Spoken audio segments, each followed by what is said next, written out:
Hello everyone, welcome back to the Cardman's Cards. I'm the Cardman, and today we're going to be going over Tier. I know it's been a while since I did a Visa Starfrost lore deck, but fortunately I got sick, so that kind of delayed everything, but I am back in action. Unfortunately I didn't get this out when I wanted to, other circumstance came up, but it's coming out today instead. But we're going to go ahead and jump into it. If you like what you see, go ahead and if you like what you see, subscribe and link whatever you want feel like doing. No pressure. I don't know. I just felt like saying it now. I guess I don't know. Let's go ahead and get into the video. First off, this is the there's several ways to play Tier. Since they kind of got gutted a while ago, and most of their monsters are good majority of their good monsters are at one ofs. You kind of have to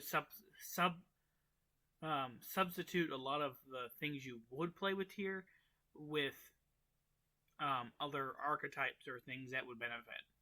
In this case, I'm playing Paleos, or not a small Paleo engine, or a very trap-focused version of the deck. But yeah, I do believe that is all. So let's go ahead and get into the first card, which is Tearelements Rhino Heart. If you don't know, all of the Starfrost lore decks have a monster that's a heart. We have Rhino Heart for Tier.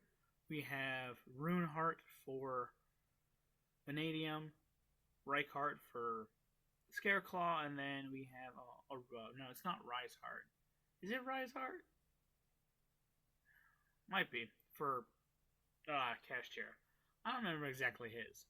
But yeah, they all have a heart monster that's, instead of being the typical standard type that the rest of the deck is. For example, all of the Cashier regular monsters, except the Tearelement monsters, other than Tier Cash, are Aqua. They're all dark Aqua monsters. Here, for example, Rhino Heart is a water warrior instead of a dark Aqua.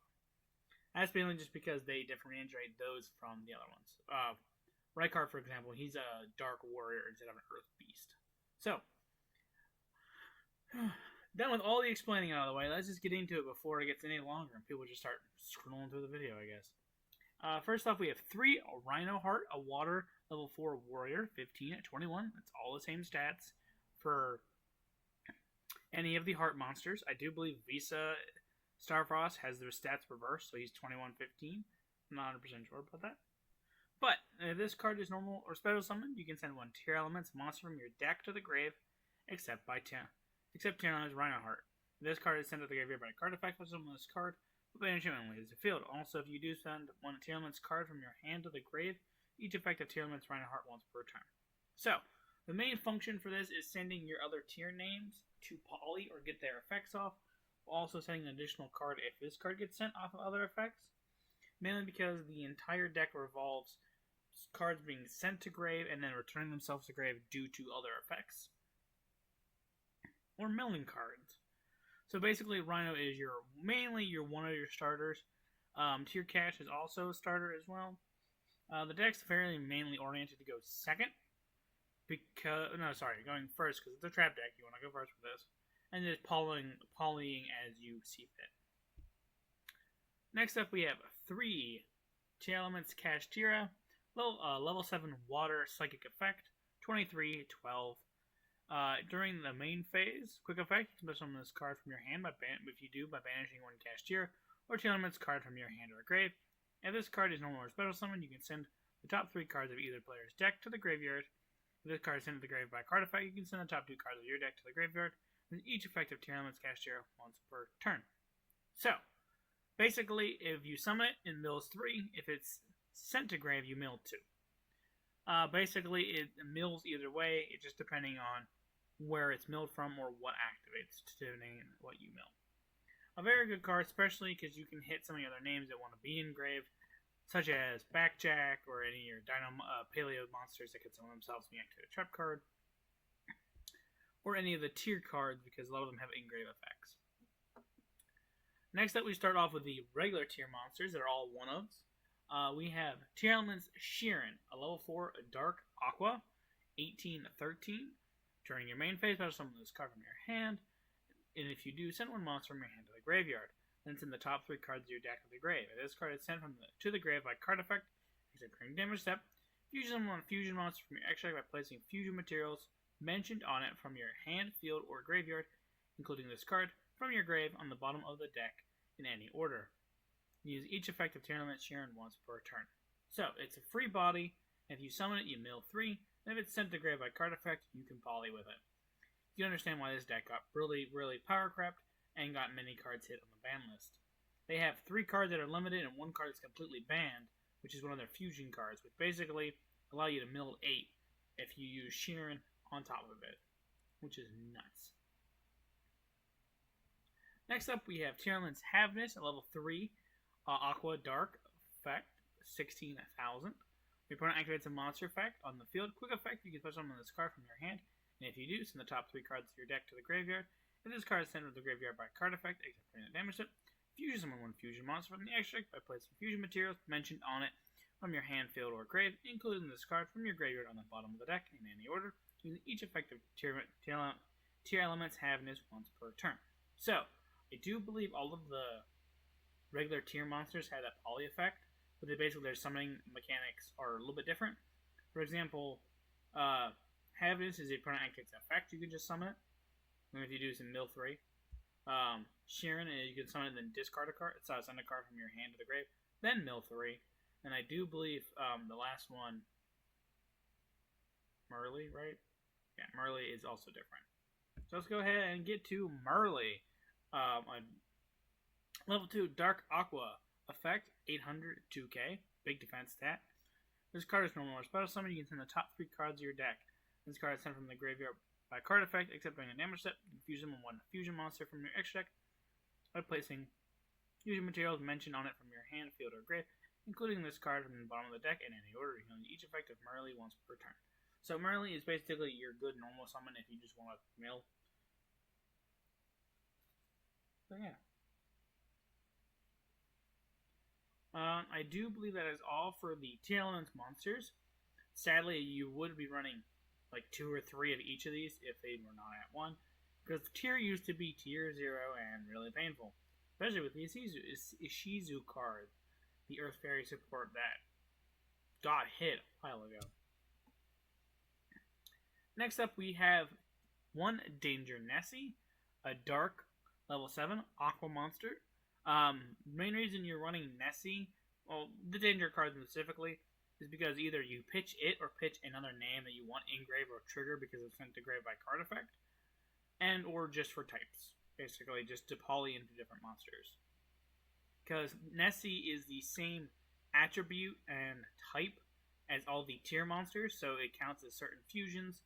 And then the other one, I think the other one you're running is I'm running is Mothman, which is dark but a different type, which counts as other different fusions, which you can easily get in the grave.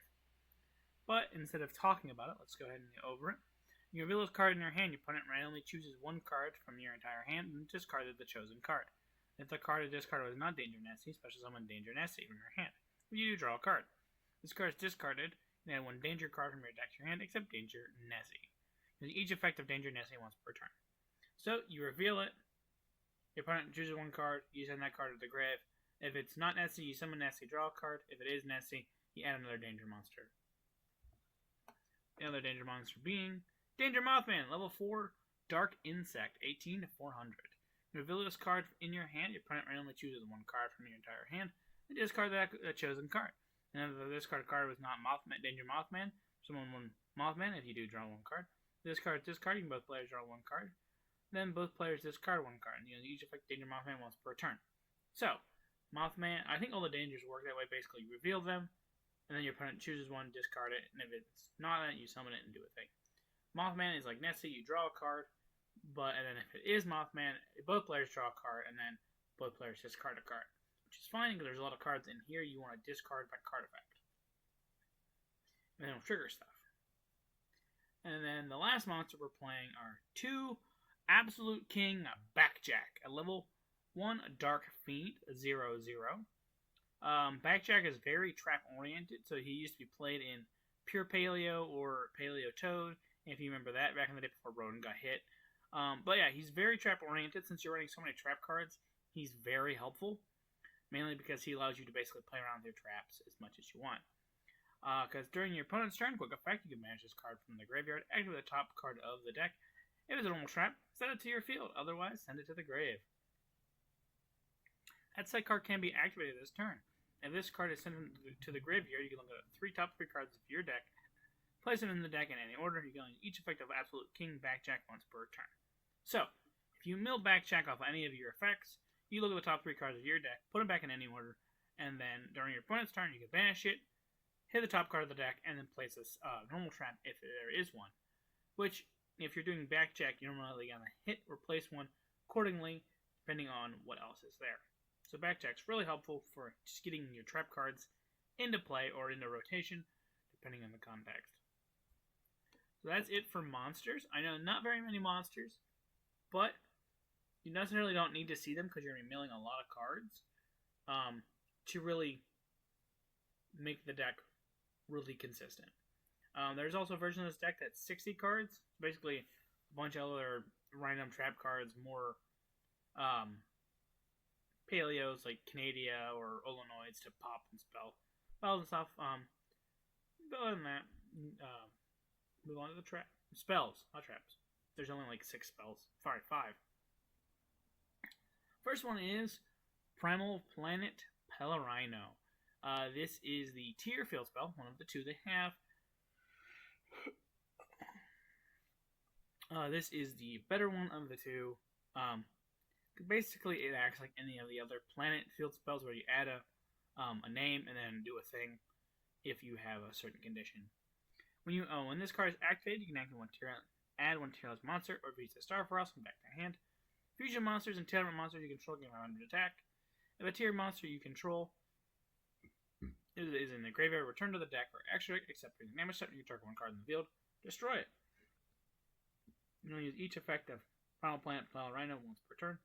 Activate one Pelarino per turn. So, basically is a searcher to any of your tier names. On top of that, if you basically fusion anytime, you can just pop a card because your tier element name will be returned to the deck. And then all fusions and tier element monsters can have under attack while it's on the field. So not necessarily like game breaking, but helpful to have. One is just because you can search it by other means. There's many cards in the deck that allow you to search Pelarino due to other context. Next up, we have a continuous spell, Tearelements Scream. Monster is normal special summon, and you control Tearelements monster or Visa Starfrost, except during the damage set. You can send the top 3 cards of your deck to the graveyard. Also, the rest of the turn, all monsters under control lose 100 attack. If this card is sent to the graveyard by card effect, add one Tearelements trap from your deck to your hand. You can use each effective Tearelements Scream once per turn. So, Scream basically allows you to consistently mill anytime a monster is summoned, and then if it's sent to grave, you can add one of your trap cards to hand to benefit you in more of a different benefit you in their effect. And there's a few different ones that we're running. Scream is a 3 of, mainly just because you want to be milling as much as you can, and then sending it to add your traps is very helpful. So it's not inherently a bad thing to run as a 3 of. If you wanted to cut it as a 2 of to place another card, you definitely could. Then the other one running is Tearelements Grief. It is a 1 of. It's a normal spell. Send one Tearelements monster or Visa Starfrost from your deck or grave, and send one monster you control to the graveyard with the same type attribute as special summon monster. If this card is sent to the graveyard by a card effect, trigger one of your banished Tearelements traps added to the hand. Each effective Tearelements Grief once per turn. The main reason you only want to run one Grief is because the secondary effect of this card hitting the grave is not inherently that useful.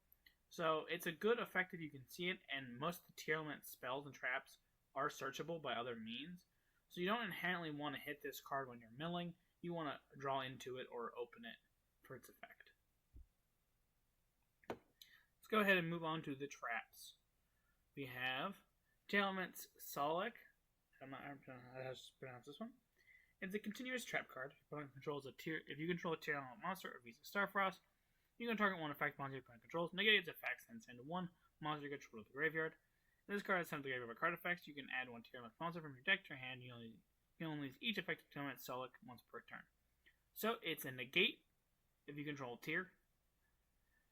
And then if it's sent to the graveyard by card effect, you can add a tier monster from deck to hand instead. which is both good effects, very helpful, very easy card to easy run as a 3 of. We're going to go ahead and move on to the Paleo monsters. I'm running 2 different Paleos, mainly for the fact that the other ones are inherently good, but not that effective. If you wanted to cut like a copy of one of each Paleo and run like another 2 of a certain one, you easily could. And it's mainly personal preference. I just feel these 2 Paleos in particular are more helpful with the ratios they are than other Paleos. Like, if your opponent's playing more spells and traps, yeah, you can go ahead and put in Olonoids as a pop, because Olonoids targets the spell trap and then destroys it. We have Paleozoic Morella, a normal trap. Send 1 trap card from your deck to the grave. Once per chain, a trap card is activated when this card is in the graveyard, or summon this card as a normal monster. Aqua, water, level 2, attack 12, defense 0. This card is not treated as a trap. From this way, this card is unaffected by monster effects, also banned inherent leaves the field. So, the only reason you're running really Morello is mainly to send your other trap cards to grave. So, Celica is a good example, Dinomischus, or any other Paleo monster, just to get another name in grave. Your other trap cards that you're running down here are very helpful to send to grave, or anything of that sense. So, Morella is basically just a way to get a lot of things going relatively quickly. Basically, it triggers a lot of effects when you're sent to grave. And if it gets milled to grave, it's no big deal because it just becomes a monster. It just becomes a monster when you activate it on the trap card. Next up, we have 3 Paleozoic Dinomischus. Target 1 face-up card in the field, discard a card, and if you do, banish it. Once per chain, when a trap card is activated while those cards in your graveyard, you can special summon this as a normal monster. Aqua, level 2, attack 12, defense 0. This is not treated as a trap. If summoned this way, this card is unaffected by monster effects, also banish it and leaves the field. So it is a target banish, which is really good for removal, especially when it comes to annoying cards. You can just, Dinomischus, get rid of. Or you're playing against someone's row that needs a normal summon, you can just Dinomischus it away, and that kind of just screwed. Yeah, so it's just a good one to run. Pretty much run in most Paleo builds, along with Canadia or Illinois, just for removal. Next up, we have 3 Needlebug and Nest. This is a really weird card. You don't see it a whole lot, mainly in decks that want to mill. Mainly because it's in the top 5 cards of your deck to the grave. In this deck, it doesn't really matter because there's a lot of cards that just trigger when they're sent to grave by card effect. So this works out, especially if you use it on your opponent's turn. You can get a poly off, you can get effect summons, you can get a bunch of stuff with just a single activation Needlebug Nest. The only downside is if you mill other copies of Needlebug Nest, then it kind of becomes irrelevant, or just a useless card in that case. So, it's not inherently a bad card, but if you do hit it with its health, that stinks. But it's mainly just to send your other traps to grave. So it's basically just a bigger version of Morella.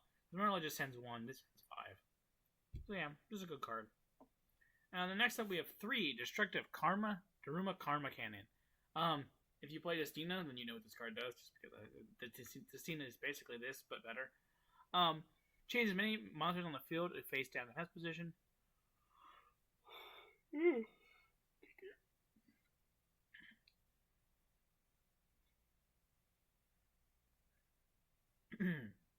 Excuse me.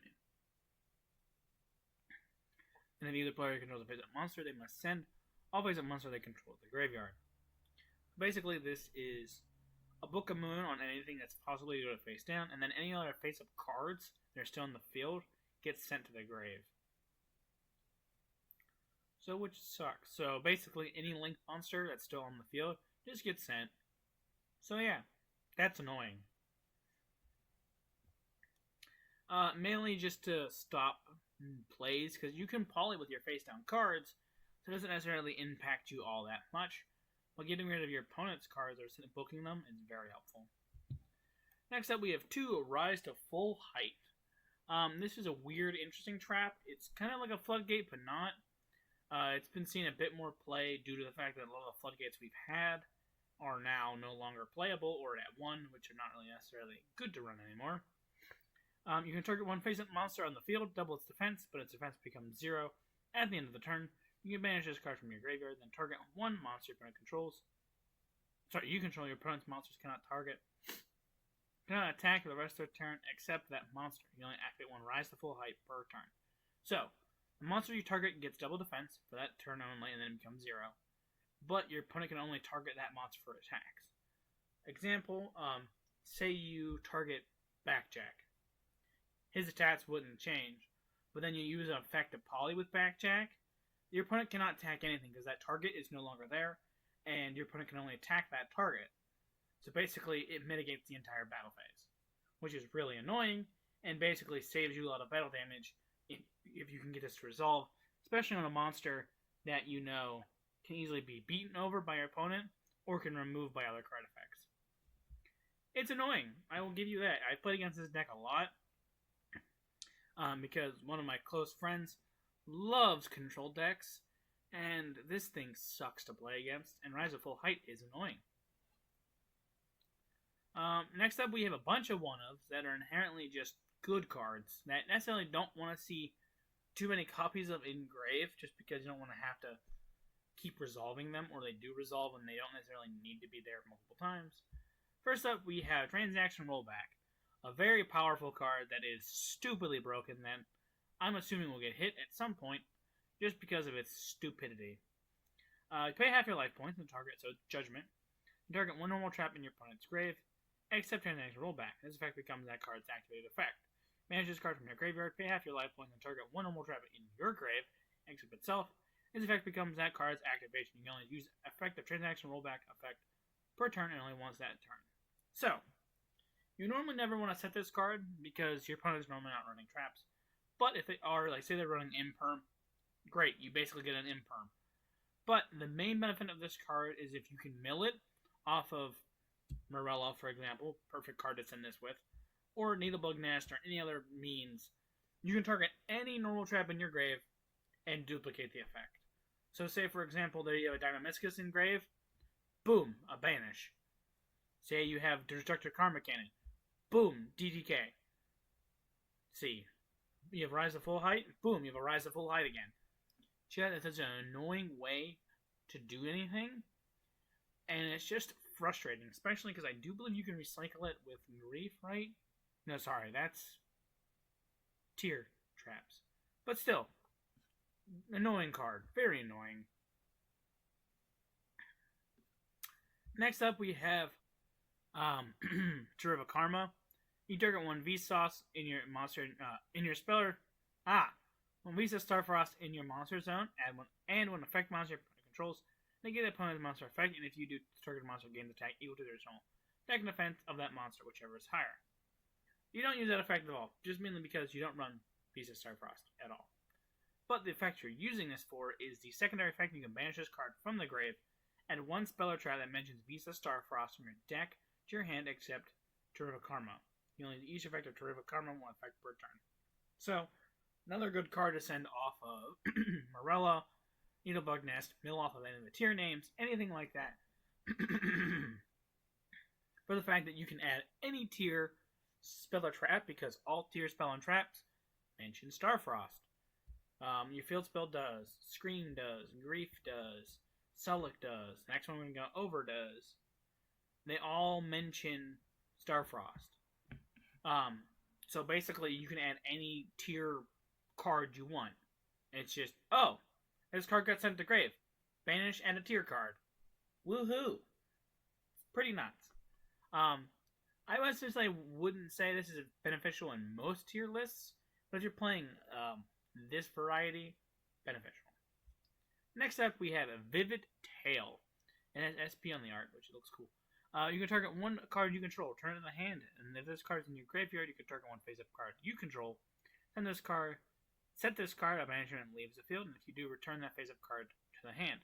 But for the rest of the turn, you're going to activate cards or effects of the cards and set name that card had once it's returned to the hand. You know, each one of the tail effect per turn only once that turn. So Vivid Tail, basically, it's kind of like Lost Wind. It can set itself, but banish it when it's done.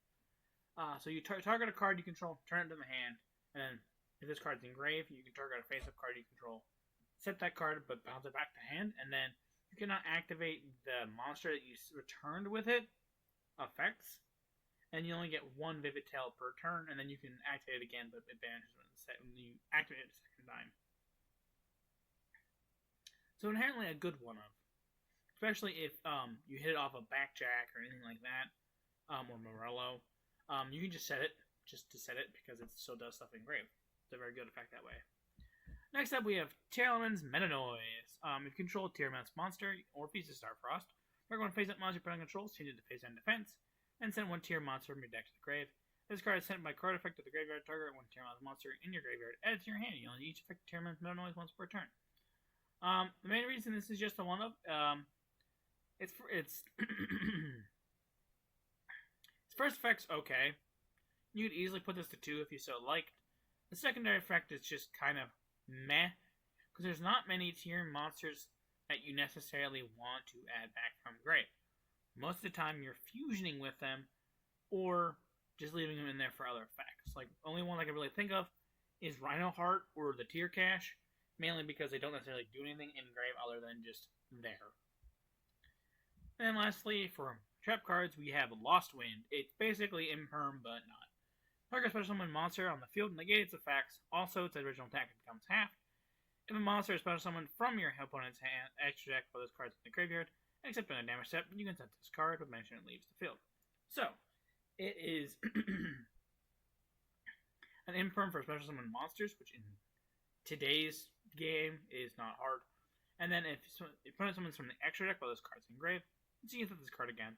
So it's pretty good, especially if you hit it off of Needlebug Nest, send it off Morello, mill off of any of the tier names, anything like that. It's still perfectly fine to be in grave because you can just, hey look, I said it again. Haha, I did it. Spooky. But yeah, just an inherent card that's good. Quickly, you can go over a couple cards that you could run if you so choose, but don't necessarily have to. You have Olenoids, which is a spell trap pop. Canadia, which is a Book of Moon. You have Ash Blossom, which Ash is just a hand trap. If you don't know what Ash does, if your opponent activates one of the following effects, adds a card, sends a card, or summons a card from deck, discard this card to negate the activation. Only reason I chose Ash for this is just because that's inherently a good card. That's all. And then Imperm, because Imperm is a hand trap, but if it's in the grave, you can technically use Transaction Rollback to duplicate the effect. So I figured, possibly, maybe not. Just options. Any other options or any other hand trap or whatever good trap you want, basically. You can run Elemental Burst. Granted, Elemental Burst is kind of hard to resolve unless you're using Transaction Rollback. So unless you're running multiple Transaction Rollback, I would not consider Elemental Burst. And here we go with the extra deck. The deck mainly polys, so you do run a good handful of fusions, but you still run a good number of Ixies and Links as well, just because it's Yu-Gi-Oh! And diversity helps. First off, we have Tearelements Kaleido Heart, one of their fusions. It's a dark, level 9, Fiend Fusion effect, 3k, 3k.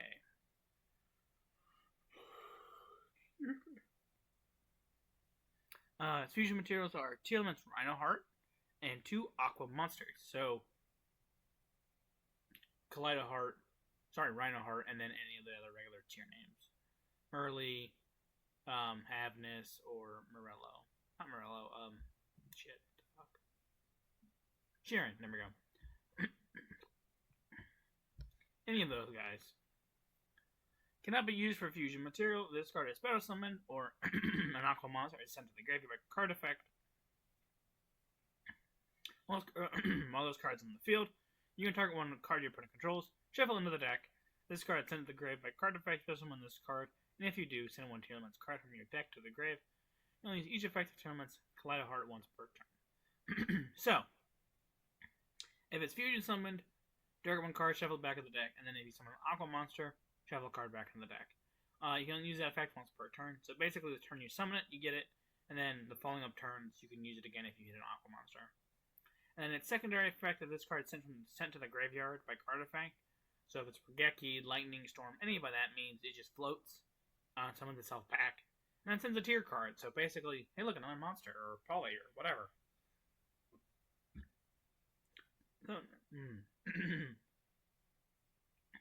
So inherently a good card.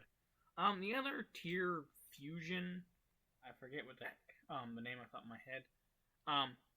You could run it, but you would have to run a card that can substitute for specific names. So like King of Swamp, just because it requires a band card. It requires the Kikalos? Might be Kikalos. Yeah, it requires Tearelements Kikalos, which is a band card just because it mills 5 on summon, which is nuts.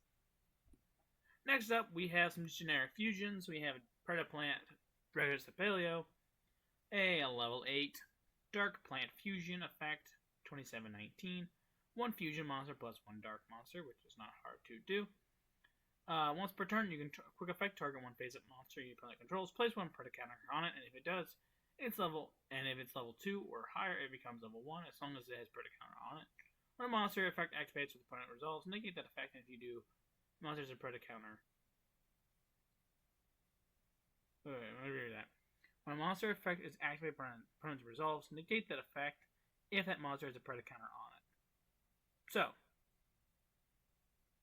basically, you just put a Predacounter on it and it negates that monster. Good stuff. And it's really easy to make because all your regular ones are dark. So, pretty good to make. Pretty good generic monster. Also played in Branded. A card that's seen a ton of play in a lot of decks just because fusions. Garura, Wings of Resonant Life. It's a dark level 6 Wing Beast Fusion, 1524. 2 monsters with the same type and attribute, so many names, but different names. Any battle damage you take from this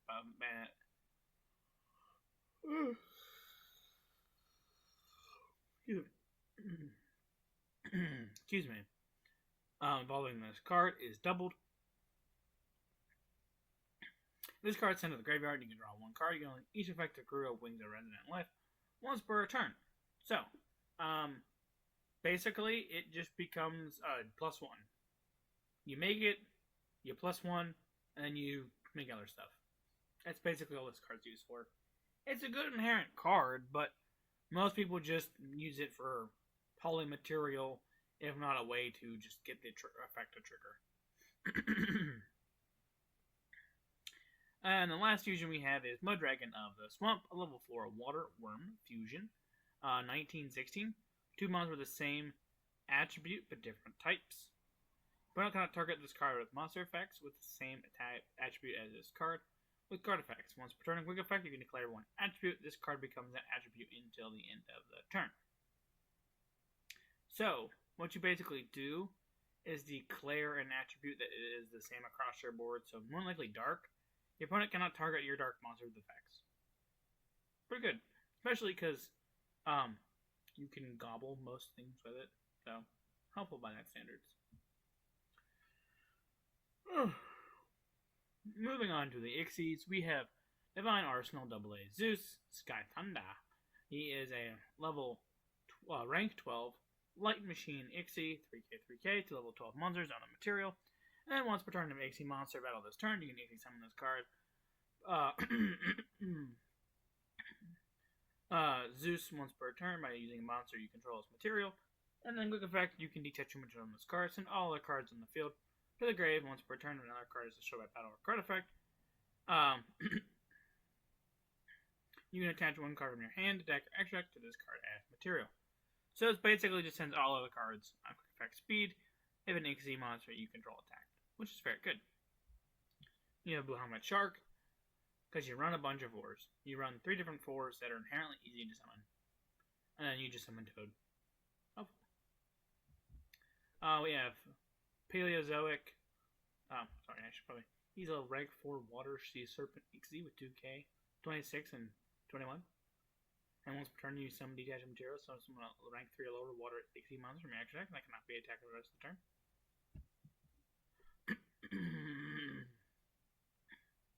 Ironically, can be the Paleo monsters as well. Paleozoic Amaryllis. It's a rank 2 Water Aqua Ixie, 24-0. Materials are 3 or more level 2 monsters. This card is unaffected by other monster effects. It's towers.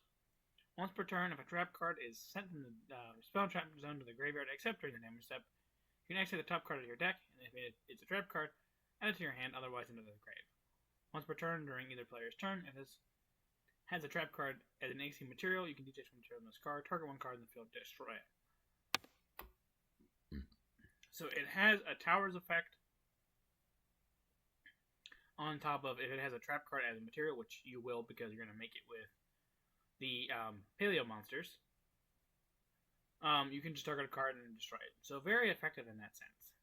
Next up we have Totally Awesome Water, Rank 2, Aqua, Ixie, 22-0. Once per turn, during the standby, requires two Aqua monsters to make. During the standby phase, you can place, you can detach one material from this card. There's summon one Frog monster from your deck. Once per turn, when an opponent activates a spell / trap card or monster effect, quick effect, send one monster from your hand or face from the field to the graveyard. Negate the activation if you do destroy that card. Then set it to your field. If this card is sent to the graveyard, you can target one water monster in your grave, add it to your hand. So, it is an Omni-Negate. On top of, if it's sent to grave, you can add any water, which is Rhino Heart, Tear Cash, other names as well, itself, which is ironic. And then put itself back and just make it again. So, yeah, it's pretty good in that sense. Really helpful card. And it's basically known just to be a boss monster of many decks. And then we have Paleozoic Opabina, Water, Rank 2, Aqua Ixie, 0-24, 2 level 2 monsters. This card is unaffected by other monster effects. You can only activate Paleozoic trap cards from your hand. If this card is a trap as an Ixie monster material, you can detach one material from this card. Add one Paleozoic trap card from your deck to your hand. You only each effective Paleozoic Opabina once per turn. So it adds a Paleo card. It has a trap. It's also inflicted by other monster effects, just inherently. So yeah, pretty nuts. And lastly, we have the Link Monsters. We have a Link 5, Underworld Goddess of the Closed World, Light Fiend, 3K, 4+ effect monsters. You can also use one monster opponent controls as Link material from this card. This Link summon can negate the effects of all phases of monsters currently controls. This Link summon card is unaffected by opponent's card effects unless it targets the card once per turn of an activate monster card effect. It includes by summon of a monster, quick effect, negate the activation. So it negates a summon, it is a Towers unless it's targeted, and then when it's summoned it negates all our phases of monsters. And it basically gets rid of any monster your opponent controls. So it's basically an extra deck kaiju of sorts. And then we have Paleozoic Cambroister, Link 2, Water, Aqua, Link, 1200 attack, 2 Paleo monsters as its materials. Unaffected by other monster effects, you can use each effect of the following effects of Paleozoic Cambroister once per turn. You can target one set card in the Fallen Trap Zone, send it to the grave, and if you do, set one Paleozoic trap from your deck directly. It can be activated this turn. If it's set card, you will be destroyed by battle. Destroyed by card effect, you can banish this card from your field or grave instead. So it basically allows you just to change a trap for a Paleo trap, and then if it's going to be destroyed, the set trap is going to be destroyed, you can banish this card instead. So not inherently the best card, but still effective. We have Dark the Dark Charmer Gloomy. It's 2 monsters. It's a Link 2 Dark Spellcaster Link, 1850. It's most of the other Charmers. Materials are 2 monsters, including a Dark monster. This is always treated as a familiar possessed card. You can target one monster in your opponent's graveyard, so some of this card points to. If this card is Link summoned, destroyed by battle, and destroyed by opponent's card effect while it's in its owner's monster zone, you can add one Dark monster 1500 attack or less from your deck to your hand. So any of your tier names. Good to have if you're running a bunch of Dark monsters, which you inherently are. Next up, we have IP Masquerena. Dark Link 2, Cyberus Link, 800. 2 non-Link monsters during your opponent's main phase. Quick effect, you can after effect resolves, link summon 1 Link monster using materials you control, including this card. Each effective IP Masquerena once per turn. Link monster that uses this card as material cannot be destroyed by opponent's card effect. So basically, you want to link this into your other thing. So basically, chain this and then go into like